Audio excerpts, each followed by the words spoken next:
Tadi Bu Faiz ngasih tugas apa ya? Coba deh aku lihat dulu. Duh, lupa.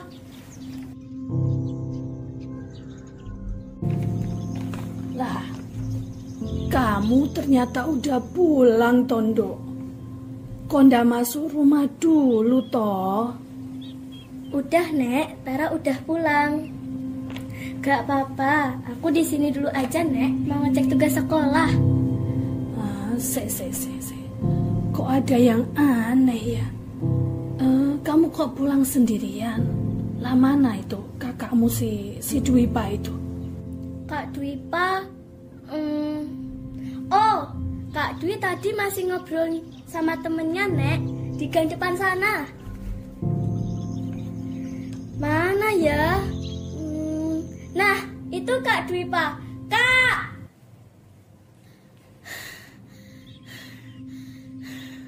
Assalamualaikum, Nek. Waalaikumsalam warahmatullahi wabarakatuh. Nek, Ibu mana, Nek? Tadi masih keluar mau belanja katanya. Kenapa kok nyari ibumu, toh? Dwipa mau izin, Nek. Mau ngerjain tugas kelompok di rumah temen. Abis tugasnya susah banget. Memangnya tugas pelajaran apa? Gini, Nek. Aku disuruh nyari sejarah singkat tentang kemerdekaan Indonesia. Nah, itu dia, Nek. Tugasku dengan tugas Kak Dwipa sama. Masa sih? Iya kok sama. Udah. Masalah sejarah, nenek lebih tahu daripada ibu kalian. Tanya nenek saja. Lawang nenek sendiri lahir dan tumbuh pada masa perjuangan kemerdekaan. Hah? Serius, Nek? Hus, ya iya toh. Wes, kalian jadinya mau dengar apa tidak? Mau, Nek. Aku juga mau. Ya baik, dengarkan baik-baik ya, duduk yang manis. Negara kita, negara Indonesia, sudah merdeka sejak 79 tahun yang lalu. Tapi perlu kalian ketahui, sebelum hari kemerdekaan itu tiba, Indonesia benar-benar dalam kondisi yang sangat mengerikan. Tiap detik, menit, penuh dengan ketakutan dan kecemasan. Karena apa? Karena penjajahan yang dilakukan negara-negara lain kepada Indonesia. Penjajahan itu dihentikan oleh bangsa kita lewat perlawanan berupa perang. Ngomong-ngomong soal perang, ternyata perang di dunia ini sudah terjadi sejak lama sekali. Mulai dari Perang Dunia I yang terjadi antara negara-negara Eropa, lalu berlanjut ke Perang Dunia II yang hampir terjadi di seluruh belahan dunia. Dan perlu kalian ketahui bahwa Perang Dunia II lebih dahsyat lagi.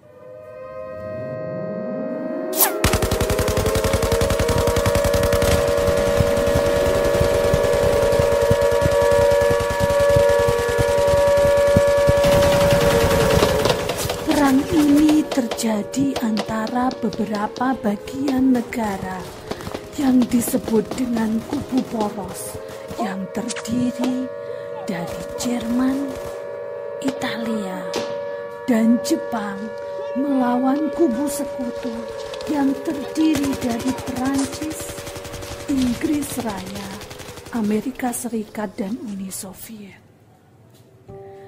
Dan Indonesia, negara kita ini menjadi salah satu korban dari pedihnya perang ini. Kok menjadi korban, Nek? Emangnya kenapa? Ya, karena Indonesia negara yang subur dan makmur. Kekayaan laut dan bumi yang melimpah ruah. Karena inilah negara-negara lain ingin datang menguasai dan mengambilnya.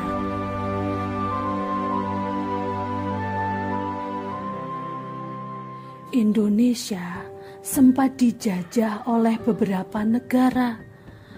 Namun, hanya Belanda yang paling lama menjajah. Tercatat kurang lebih 350 tahun lamanya. Bayangkan, Dok Le, penderitaan yang dirasakan oleh nenek moyang kita saat itu.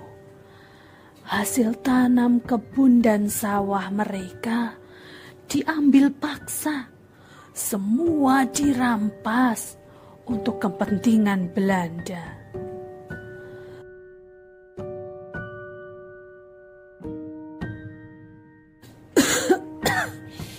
Sampai suatu hari di akhir masa penjajahan Belanda, datanglah penjajah baru yang ingin mengalahkan Belanda. Kalian tahu siapa mereka? Siapa ya? Ayo, siapa? Nggak tahu, Nek. Iya, Nek. Aku juga nggak tahu. Ini, mereka itu adalah tentara Jepang. Pada saat itu, Belanda dikepung dari berbagai penjuru. Belanda mundur karena mereka yakin tidak bisa menang lawan Jepang. Akhirnya Belanda menyerah kepada Jepang karena Jepang memiliki persenjataan dan tentara yang lebih kuat daripada Belanda.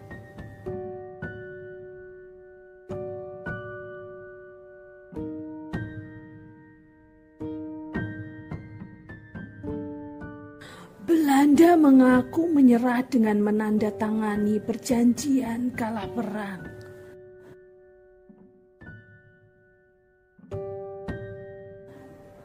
Akhirnya, penjajahan yang sudah sangat lama itu selesai dan digantikan oleh Jepang.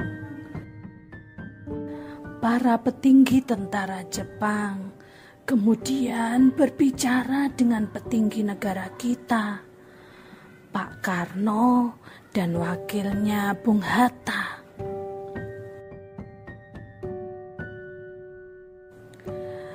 Tentara Jepang berjanji akan memerdekakan Indonesia dan membebaskannya dari semua bentuk penjajahan. Para pemuda yang mengetahui berita itu, mereka tidak percaya dengan perkataan bangsa Jepang. Mereka menyangka bahwa itu hanya akal-akalan Jepang saja. Mereka pasti sedang mempersiapkan niat licik dan jelek untuk Indonesia. Aku sama sekali tidak percaya dengan niat Jepang itu, Bung. Iya, mereka pasti berniat licik terhadap negara kita. Benar, kita tidak boleh tinggal diam. Dan ternyata benar apa yang telah disangkakan oleh para pemuda itu. Ternyata Jepang hanya ingin merampas kekayaan alam Indonesia serta memanfaatkan rakyat kita untuk ikut membantu Jepang berperang di Perang Dunia II melawan negara sekutu. Tepat pada tanggal 6 dan 9 Agustus 1945, tanpa disadari oleh bangsa Jepang, negara sekutu menyerang pabrik senjata dan pusat logistik perang milik Jepang.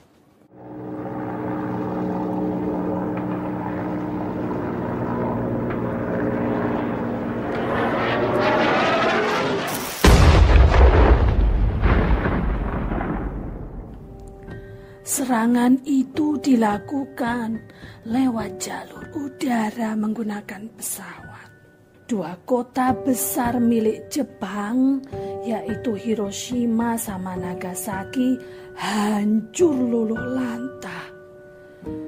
Kira-kira 200.000 lebih rakyat Jepang mati dengan kondisi mengenaskan. Mendengar berita itu, Jepang yang sedang berperang melawan negara sekutu akhirnya menyerah kalah. Dan Perang Dunia II dimenangkan oleh negara sekutu. Negara Jepang akhirnya melemah karena sudah tidak mampu lagi mempersiapkan dan mengirimkan tenaga tempurnya untuk menjajah negara-negara lain.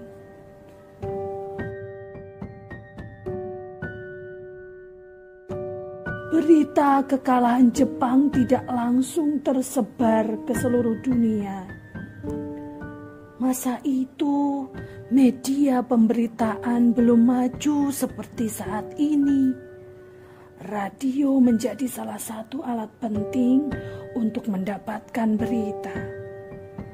Tanggal 14 Agustus 1945, saat keadaan hari mulai petang, seorang pemuda dari Indonesia yang bernama Sultan Syahrir mendengar berita itu lewat radio.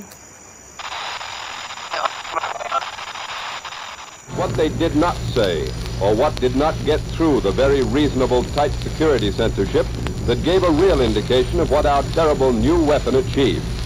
Correspondents at Air Headquarters on Guam, including CBS's Webley Edwards, though they could not attribute it to any specific source, were allowed to say there is reason to believe that the Japanese city of Hiroshima, approximately the size of Memphis or Seattle or Rochester, New York, no longer exists. Tunggu. Berita apa ini? Allahu Akbar. Jepang kalah dari sekutu. Ini berita bagus untuk negara kita. Aku harus segera melaporkannya kepada kawan-kawan perjuangan. Kairil! Kairil! Hei Paman, ada apa? Kok teriak-teriak? Dengar, baru saja aku mendapatkan berita bahwa Jepang telah dikalahkan oleh negara sekutu. Kita harus menyusun rencana agar bisa segera menyatakan kemerdekaan Indonesia. Karena Jepang sudah lemah tak berdaya. Sekarang kau panggil dan kabarkan segera kepada kawan-kawan pemuda. Tenang Paman. Segera aku bilang. Baiklah kalau begitu.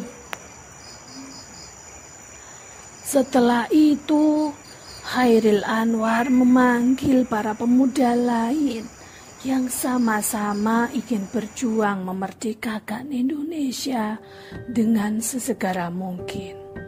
Mereka bergerak tanpa sepengetahuan pihak Jepang. Dengar kawan-kawan semua, kita harus mengambil langkah cepat untuk memanfaatkan keadaan ini. Jepang telah melemah. Ini saatnya kita menyatakan kemerdekaan Indonesia.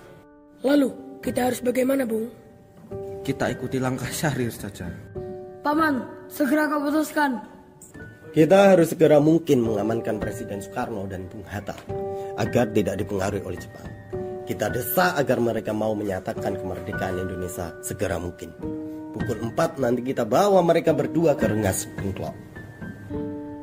Sekitar pukul 4 dini hari, pemuda-pemuda itu pergi menuju rumah Bung Karno dan Bung Hatta. Mereka berdua dipaksa pergi ke sebuah tempat di Rengas Dengklok, Karawang, Jawa Barat. Karena dipaksa, maka hal itu sering kita artikan sebagai sebuah aksi penculikan. Lalu sampai saat ini kita kenal dengan sebutan peristiwa Rengas Dengklok. Wakil Presiden Muhammad Hatta dibawa dan tiba terlebih dahulu di Rengas Dengklok.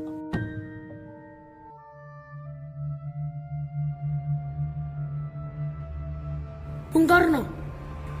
Bung Karno! Ada maksud apa kalian pagi-pagi datang kemari? Anda harus segera ikut dengan kami. Tunggu. Untuk apa aku harus ikut dengan kalian? Ini sudah jadi kesepakatan para pemuda, Bung.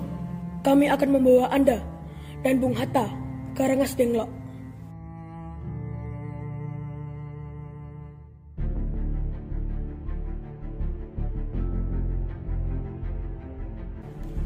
Weh, Bung Karno!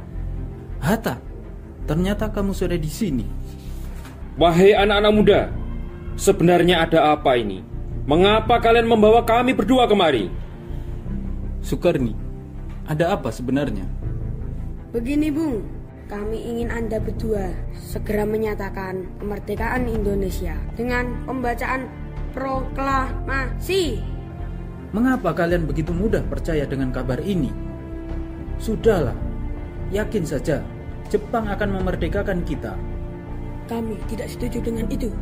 Kami para pemuda ingin kemerdekaan ini diraih dengan jerih payah sendiri, bukan karena hadiah dari Jepang.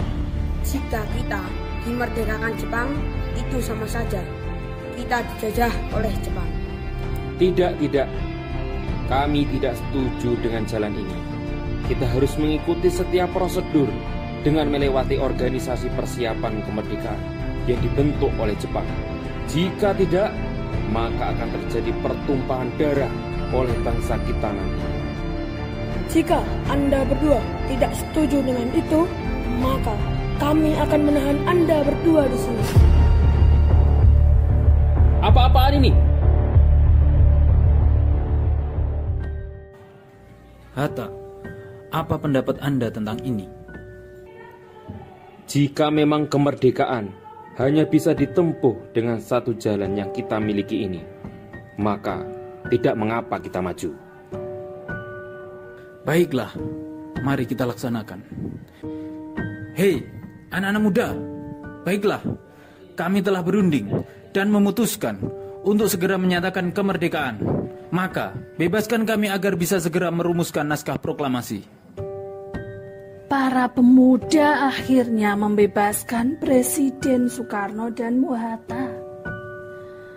Setelah itu, Soekarno dan Hatta bersama dengan tokoh-tokoh penting Indonesia berdiskusi menentukan naskah proklamasi kemerdekaan Indonesia di rumahnya Laksamana Maida pada tengah malam. Sekitar pukul 5 pagi, naskah proklamasi selesai dibuat. Pada awalnya ditulis tangan oleh Presiden Soekarno, lalu kemudian diketik oleh seseorang yang bernama Sayuti Melik. Sebelumnya, istri Soekarno yaitu Ibu Fatmawati juga ikut mempersiapkan diri dengan membantu menjahit bendera merah putih. Seorang perwira datang membawa 2 buah kain berwarna merah dan putih. Ibu Fatmawati padahal saat itu sedang hamil tua. Akan tetapi semangatnya untuk mempersiapkan kemerdekaan juga sangat besar. Pelan-pelan bawa aku ke tempat duduk. Terima kasih, Nduk. Tepat pada hari Jumat, tanggal 17 Agustus 1945, jam 10 pagi, Presiden Soekarno siap membacakan proklamasi kemerdekaan Indonesia. Bertempat di rumahnya, yaitu Jalan Pegangsaan Timur, nomor 56 Jakarta.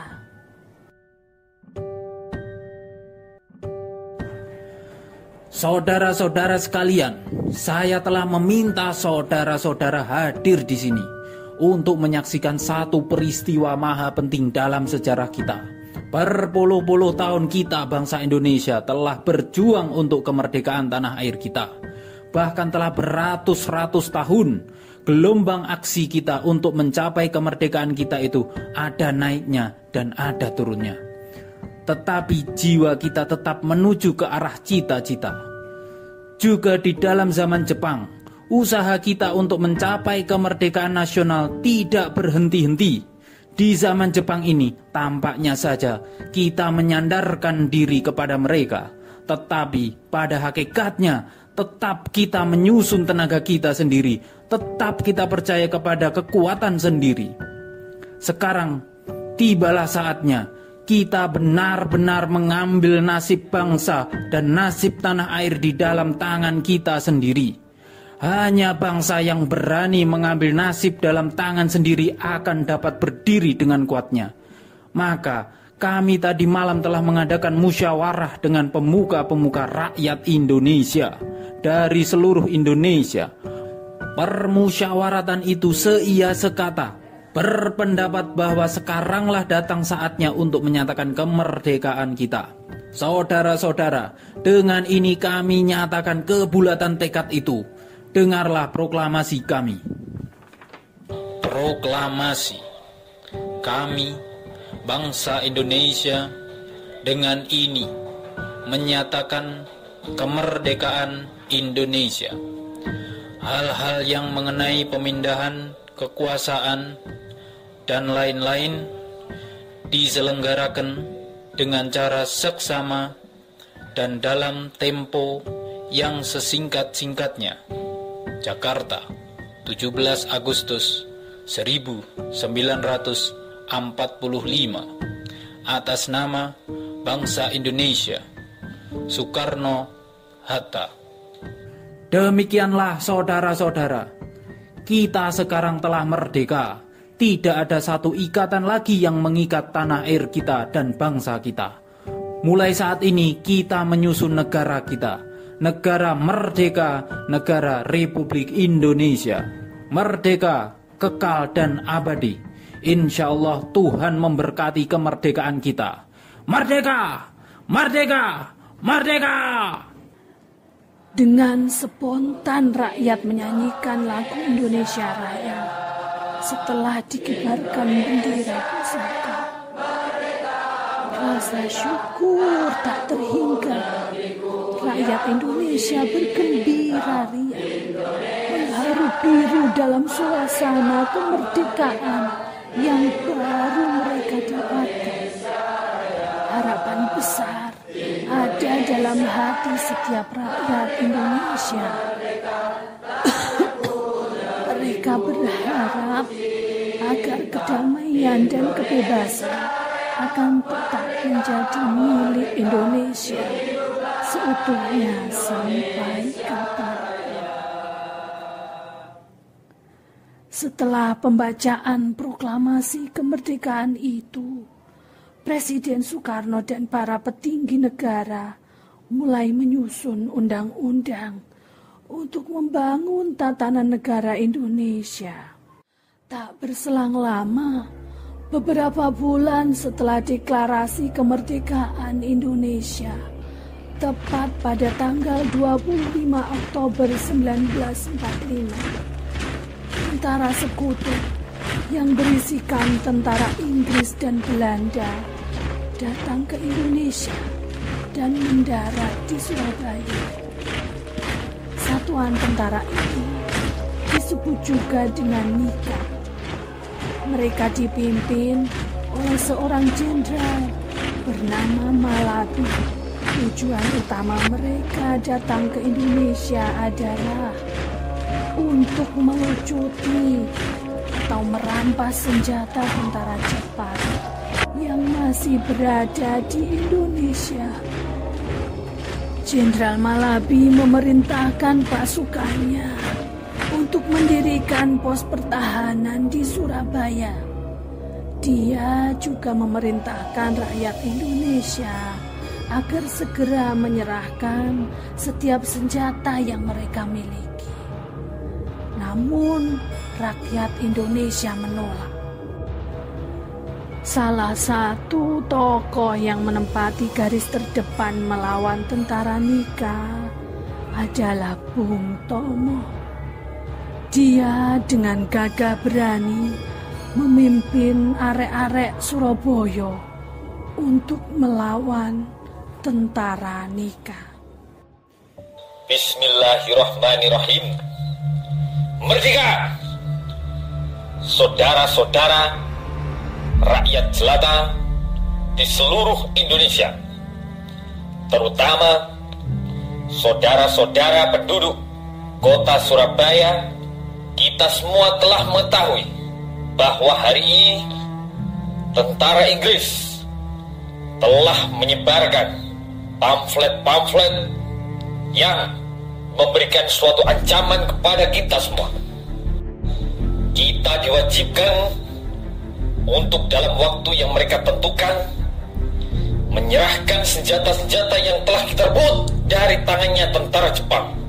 Mereka telah minta supaya kita datang pada mereka itu dengan mengangkat tangan. Mereka telah minta supaya kita semua datang pada mereka itu dengan membawa bendera putih, tanda bahwa kita menyerah kepada mereka. Saudara-saudara, di dalam pertempuran kita yang lampau, kita sekalian telah menunjukkan bahwa rakyat Indonesia di Surabaya, pemuda-pemuda yang berasal dari Maluku, pemuda-pemuda yang berasal dari Sulawesi, pemuda-pemuda yang berasal dari Pulau Bali, pemuda-pemuda yang berasal dari Kalimantan, pemuda-pemuda dari seluruh Sumatera, pemuda Aceh, pemuda Tapanuli, dan seluruh pemuda Indonesia yang ada di Surabaya ini, di dalam pasukan-pasukan mereka masing-masing, dengan pasukan-pasukan rakyat yang dibentuk di kampung-kampung, telah menunjukkan satu pertahanan yang tidak bisa dijebol, telah menunjukkan satu kekuatan sehingga mereka itu terjepit di mana-mana. Saudara-saudara, kita semuanya, kita bangsa Indonesia yang ada di Surabaya ini akan menerima tantangan tentara Inggris itu. Dan kalau pimpinan tentara Inggris yang ada di Surabaya ini ingin mendengarkan jawaban rakyat Indonesia, ingin mendengarkan jawaban seluruh pemuda Indonesia yang ada di Surabaya ini, dengarkanlah ini, tentara Inggris. Ini jawaban kita, jawaban rakyat Surabaya. Ini jawaban pemuda Indonesia kepada kau sekalian. Hei tentara Inggris, kau menghendaki bahwa kita ini akan membawa bendera putih untuk takluk kepadamu. Kau menyuruh kita mengangkat tangan datang kepadamu. Kau menyuruh kita membawa senjata-senjata yang telah kita rampas dari tentara Jepang untuk diserahkan kepadamu. Tuntutan itu walaupun kita tahu bahwa kau sekalian akan mengancam kita untuk mengumpul kita dengan seluruh kekuatan yang ada, tetapi inilah jawaban kita. Selama banteng-banteng Indonesia masih mempunyai darah merah yang dapat membuat secari kain putih, merah dan putih, maka akan selama itu tidak akan kita mau menyerah kepada siapapun juga. Saudara-saudara rakyat Surabaya, siaplah keadaan genting. Tetapi saya peringatkan sekali lagi, jangan mulai menembak. Baru kalau kita ditembak, maka kita akan ganti menyerang mereka itu. Kita tunjukkan bahwa kita ini adalah benar-benar orang yang ingin merdeka. Dan untuk saudara-saudara, lebih baik kita hancur daripada tidak merdeka. Semboyan kita tetap merdeka atau mati. Dan kita yakin saudara-saudara, pada akhirnya pastilah kemenangan akan jatuh ke tangan kita, sebab Allah selalu berada di pihak yang benar. Percayalah saudara-saudara, Tuhan akan melindungi kita sekalian. Allahu Akbar, Allahu Akbar, Allahu Akbar. Merdeka! Merdeka!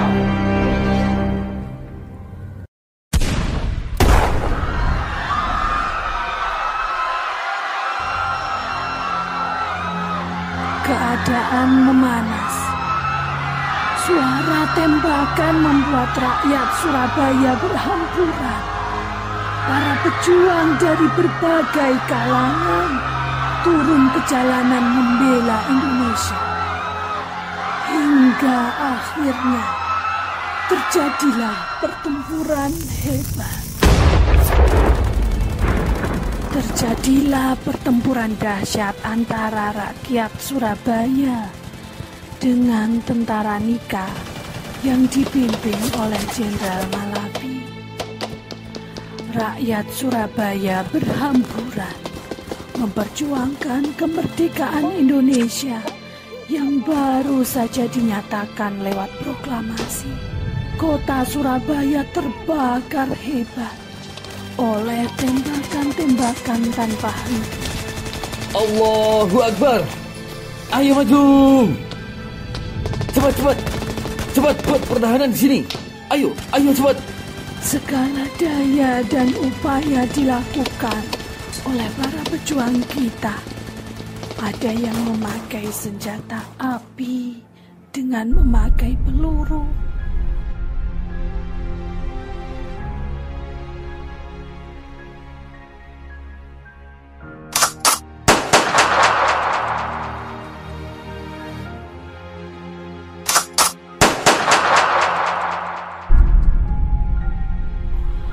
Ada juga yang hanya menggunakan senjata dari bambu yang diruncingkan.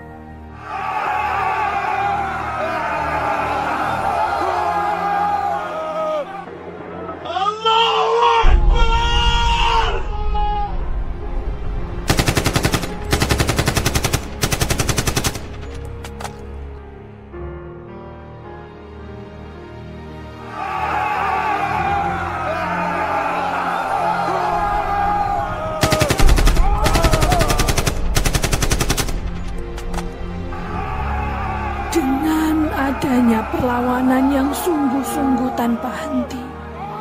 Akhirnya para pejuang di Surabaya berhasil mempertahankan wilayah dan memaksa mundur tentara Nika. Dan berakhir dengan korban jiwa yang mencapai ribuan orang.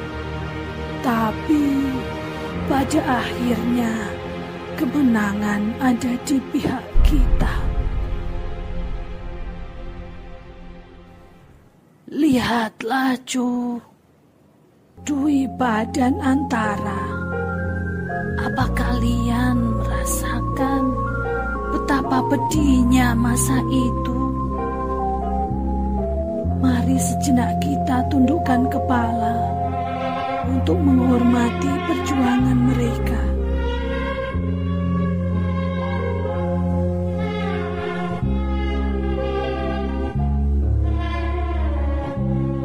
Lihatlah,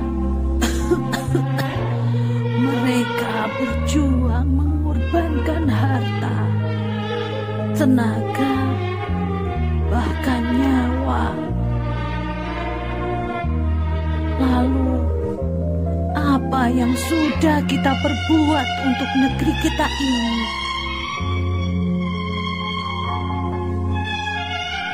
Kita sekalipun tidak dapat membayar tumpah darah perjuangan mereka.